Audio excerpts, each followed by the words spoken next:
see. Yep, maybe up on here. How's that? That's better.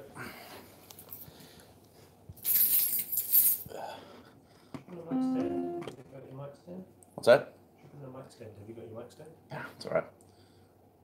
Failing that, use duct tape like a normal person. Like a normal person. Duct tape it to your face and you can stand there and look at me while I stream live. I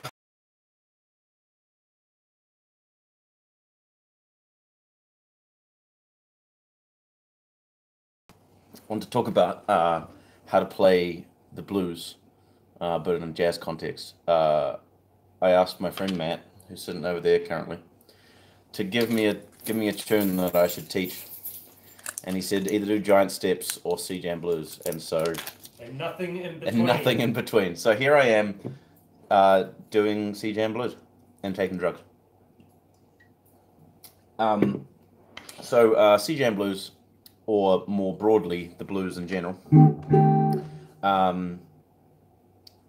Let's talk about how you get from like a normal blues, like a 1-4-5 blues, to a jazz blues, which is going to have a slightly different form, harmony, chords and all that sort of business. So since we're doing C Jam Blues, we're doing the key of C. So a normal, quote unquote normal 12 bar blues, that's what I'm talking about, right? 12 bar blues would go C7, F7, C7, or maybe not even that, it might just be like C for a whole bunch. C7, and then F7, C7, G7, F7, C7, maybe back to G7 and then back to C. So basic, just using those three chords, right? That's what you do if you were playing like, traditional quote unquote blues.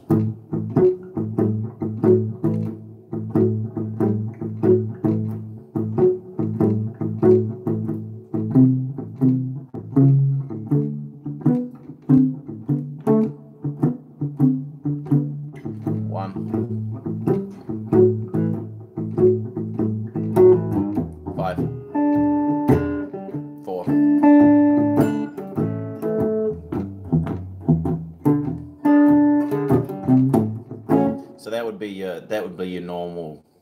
I keep saying normal. I don't mean it to be normal, but that's your standard 12 bar blues thing. Now, how do we turn that into a jazz blues? So we're going to substitute in a bunch of different kind of changes. The first kind of addition, I suppose, would be to go from the 1 to the 4 in the second bar. So the first bar is going to be C7. The next bar is going to be F7. So you're putting in the 4 there, and then back to the 1 again. And then I talked about this earlier, putting when you're going from one chord to another in a jazz sense, what'll often happen is instead of just going from the one chord to the other, you'll put a turnaround before the other chord to lead you into that chord. So rather than just going C7, F7, C7, F7. So just before the F7, we're going to play a turnaround, a G minor to C7 to F. Yeah. So the first 4 bars of that jazz blues would be 1, 4, 1. Now 2, 5, 1 into the 4, which is that F. Yeah. So that's a G minor to C7, some sort of altered probably. 4. So now we're in F7. Now the next thing that would probably come after that in the jazz blues, and often as well in traditional blueses, slow jams and things like that, sometimes they will put in a sharp 4. So that'll happen a lot in traditional 12 bar blues as well, but well, not super traditional, but it does come up. So but this is going to happen in the jazz blues as well. So we're going to go F7, F sharp diminished, which then leads us back to the C. And then we get into the final turnaround of the whole jazz blues, which is going to be a 2-5-1, which is your standard thing for a jazz tune and a jazz blues. But what we're going to do before that is we're going to lead into the, like, again, putting a transition, rather than just going straight to the 2 and the 5 and the 1. We're going to put in a A7, or if we're feeling friggin' exciting, we're going to go E minor 7 flat 5, A7, D7. So again, another transition that leads us into that chord, and that's what happened a lot. And you can really you can really run with that kind of idea by putting those turnarounds in front of a bunch of other chords in your comping, in your composition, in your comping, playing chords, and also in your lines. So rather than just playing C7, F7, C7, you can play a G minor, C, F7, G7, C7, putting those leading chords into your playing, so that the lines kind of lead themselves to the next place that you're going, and it leads the audience's ear to those places as well. So what did we get to? We had C7, F7, C7, G minor, C7, and F7, F sharp diminished, C7, E minor, 7 flat 5, A7, D minor 7, G7, C, A minor, D, G, C. So that's the final turnaround, is a 1-6-2-5, and you'll find that a lot in jazz music as well. One of the other very common jazz forms that you play besides the blues, which are good to get under your fingers and into your ears and things, is a rhythm changes, which is basically just 1-6-2, and then it changes to the 4 and goes 1-6-2-5. That would be the basic thing of that, and you'll find 1-6-2-5s all over the place. And in fact, instead of a 1, it'll be replaced with a 3. So that's the E minor 7 flat 5, changing to the 3, changing to the 2, changing to the 5, changing to the 1. And again, that's that that 5th/4th bass movement thing, going down a 4th, down a 5th, down a 5th, up a 4th, down a 4th, down a 5th, up a 4th, bass movement thing that I talked about in an earlier thing, common bass movement of chords. So that would be the final turnaround. Now, okay, so that would be the basic chord progression, yeah? C7, F.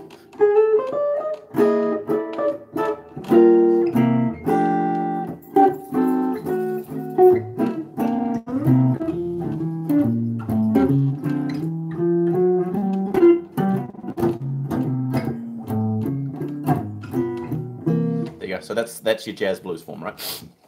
Okay, so let's talk real quick about how to play over that, and then I'm going to talk real quick about some different substitutions that you can use to make the chord progression a little bit more colorful. So C7, C Bebop Scale, we talked about the other day as well. So playing a Bebop scale, like a C dominant 7 Bebop scale, is going to be a C mixolydian, but with an added major 7. So I talked about C mixolydian yesterday, or a mixolydian scale yesterday. And how do we get a mixolydian scale? We start either by finding out what is the chord that it's the 5th of, in this case, F major. So we play an F major scale, but starting from the 5th. Or we play a C major scale with a flattened 7th. Those are the two ways that we kind of come about getting a C mixolydian scale. So F major starting from the 5th, 1, 2, 3, 4, 5. So there's our C, and we're going to just play an F major scale. So it's a scale with a B flat in it. C, D, E, F, G, A, B flat, C. So that's our C mixolydian scale. Like I said, that's the same as a C major, C Ionian scale, but with a flattened 7th. Now we can do that and add back in the major 7, which gives us that bebop scale sound. C, D, E, F, G, A, B flat, B, C. That would be our C bebop, dominant bebop scale. that would be one option. The other one would be those arpeggios that I talked about yesterday. So outlining the changes of the chord by playing the 1, the 3, the 5, the flat 7. So that would be your first C dominant 7 arpeggio. And again, it's important to kind of get those down across your instrument as well. And then I kind of skipped over one. Another thing that's good for the blues, obviously, there's a blues scale. So you can start. Thing about when you're improvising in jazz music, it's good to, as a general rule, as like general rule, don't have to follow this, but generally, start simple, get more complex or whatever. Yeah, general rule. So a good way to start simple is to start with the blues scale. So what's the C blues scale? Well, it's going to be a C minor pentatonic, but with an added sharp 5, flat 5, flat 5. So we got so if we start on a C minor pentatonic. Hi there. C, E flat, F, G, B flat, C. But we add in that flat 5 as well, that blues note.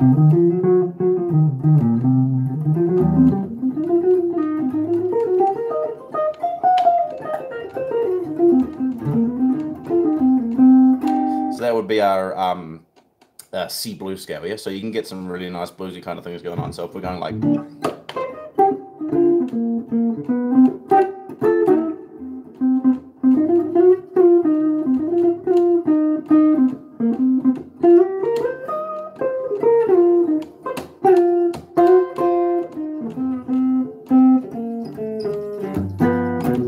So that would be a first, like a first chorus of a C blues, right? I'm just playing a C blues scale over that whole thing. So getting that C blues scale under your fingers is going to be real good, and then you can start to, to get a bit more complex, putting in some arpeggios, like I said.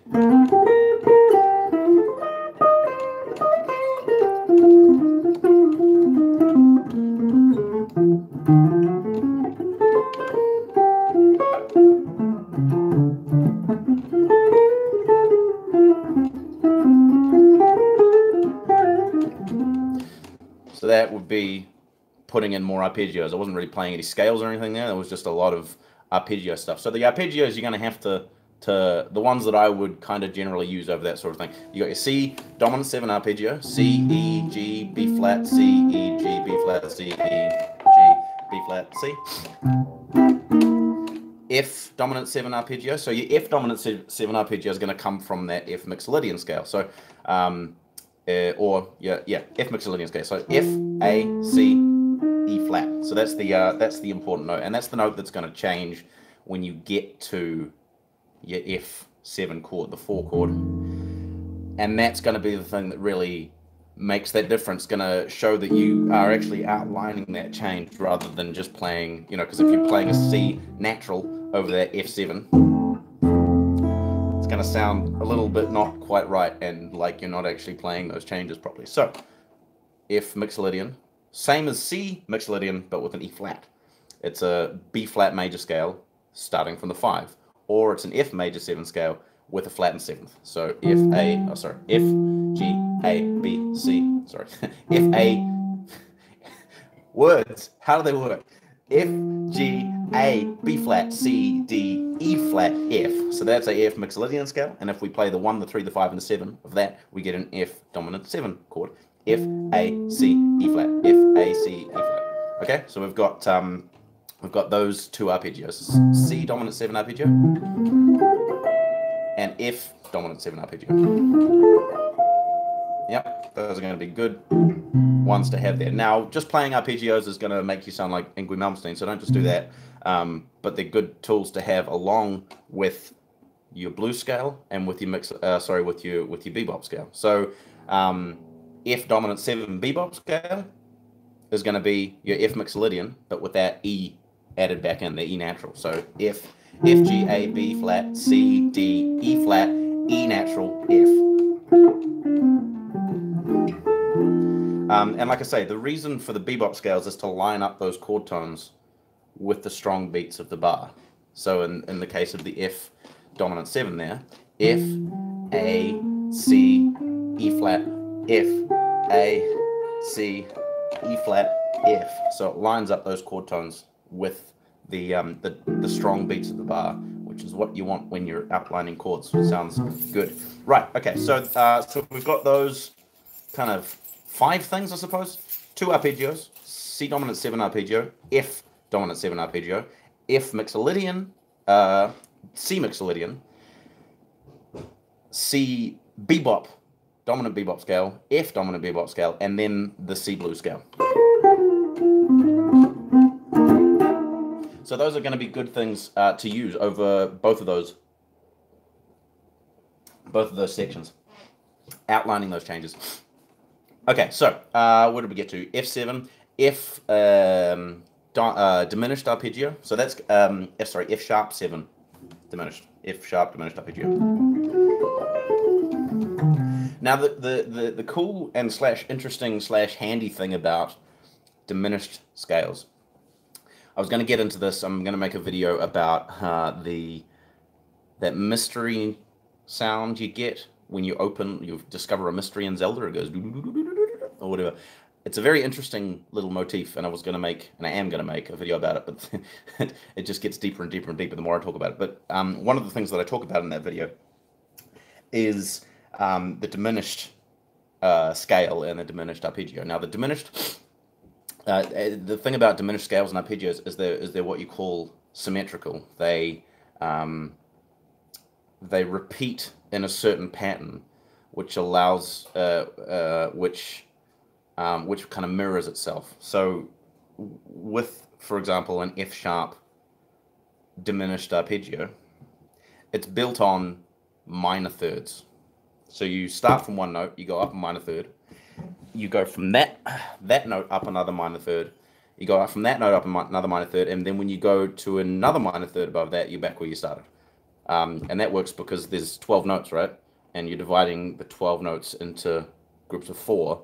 So you end up with a diminished arpeggio, which is a diminished arpeggio for 4 different notes, those 4 notes that you made. So, example, if you've got a C diminished arpeggio, it's also going to be an E flat diminished arpeggio, a G flat diminished arpeggio, and an A diminished arpeggio. Those are all the same. So all you need to do is learn one of those, and you've got a diminished arpeggio for all 4 of those notes. So that means you only need to learn 3 different arpeggios, and they're going to work for those different ones. So so for example, you've got here's a C diminished arpeggio, C, E flat, G flat, A. This would be a C sharp diminished arpeggio, C sharp, E, G, B flat. This would be a D diminished arpeggio. I'm just going up semitones here. D, F, A flat, B. Now E flat diminished arpeggio is, again, we've just got E flat, G flat, A, and C again, which are exactly the same notes as the C diminished arpeggio. So it makes it a little easier to think about and learn these when you think about it that way, when you realize that there's only really 3 of them that you need to learn. So F sharp diminished arpeggio.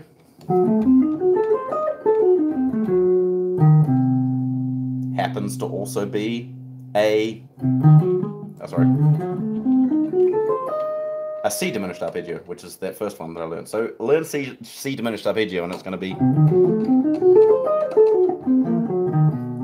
all you need to know for that. So when we get to that F sharp diminished,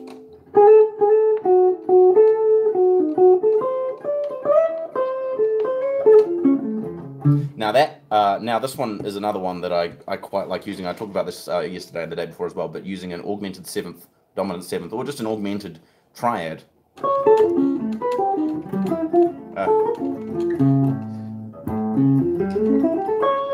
It's a really cool sound, and it really it leads really well to the minor 7 chord, which you will be playing. So on that A, playing that augmented chord, it leads really nicely into the D minor. So if you're playing A augmented, so that'll be a A, C sharp, F, and it's only got 3 notes as well. A, C sharp, F, A, C sharp, F.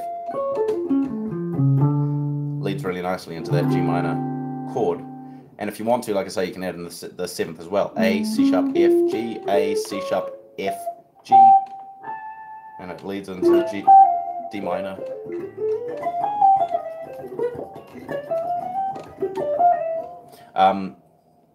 Yeah, so that would be the 6th that you get to. Got that, and then we're just on to a 2/5 in C major, and we talked about that yesterday. D minor 7 flat 5 and G. Now, like I say, you can use G dominant bebop scale over this whole kind of thing, right?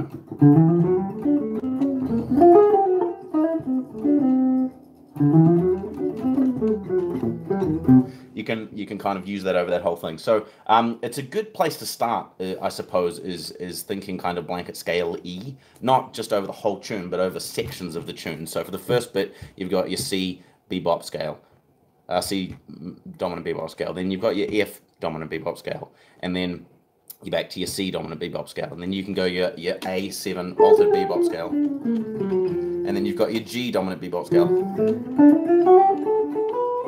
So you can use that over that big section. So attacking things in a broad sense to begin with, and then narrowing down as you go along. So you know, being able to outline closer and closer changes, and tackling tunes that are, you know, 2 chords per bar kind of thing, like Giant Steps or like Moment's Notice or like Confirmation, where you've got these 2 chords per bar kind of firing at you, which make it kind of difficult to negotiate those changes. But once you kind of get a broader sense down, you can kind of, you know, work your way towards playing those more complex, harmonically complex tunes.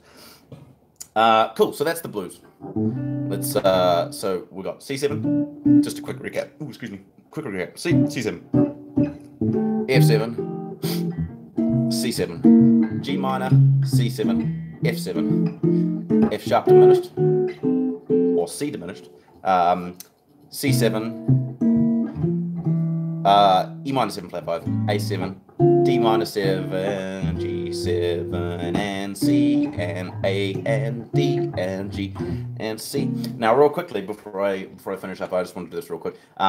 You can put in those tritone substitutions, like especially in that last.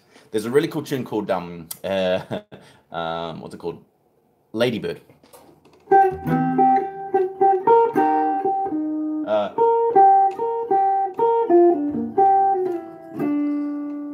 By Tad Dameron, I believe it's called. Anyway, the turnaround at the end goes C major, E flat major, A flat major, D flat major, C. Rather than those being dominant 7 chords, they're all major 7 chords, and it sounds really cool. But they are just all tritone substitutions of that normal turnaround. So rather than A, it's an E flat, and rather than D, it's an A flat, and rather than G, it's a D flat, and it leads back into that C. So you could put some of those into that final turnaround, like I kind of talked about the other day, where that ornithology thing. So in that last turnaround, instead of going C7, A minor, A7, D7, G7, you could go C7, E flat, D minor 7, D flat 7, C, or you could go G flat. Hold on.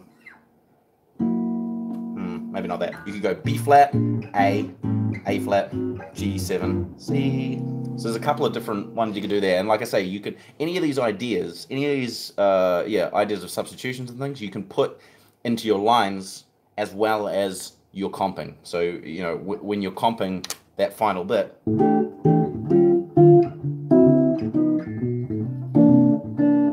you can put on those substitutions to make a little bit more, you know, add a little bit more color to those changes. And like I say, it's same with playing through those changes. You could so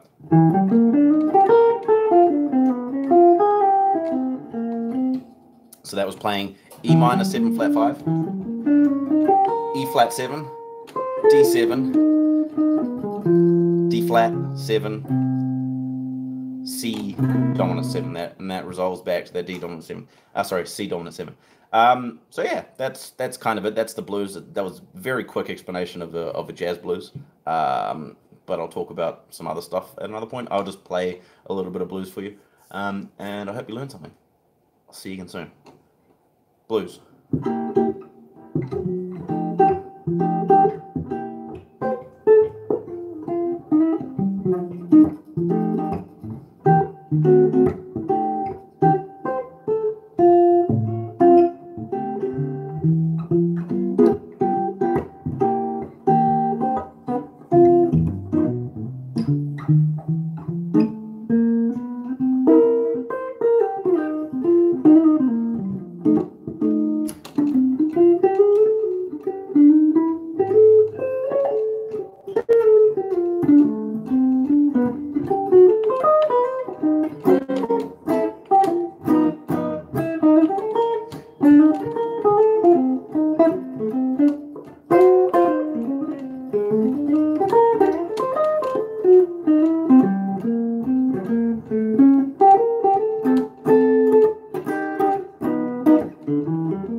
jazz.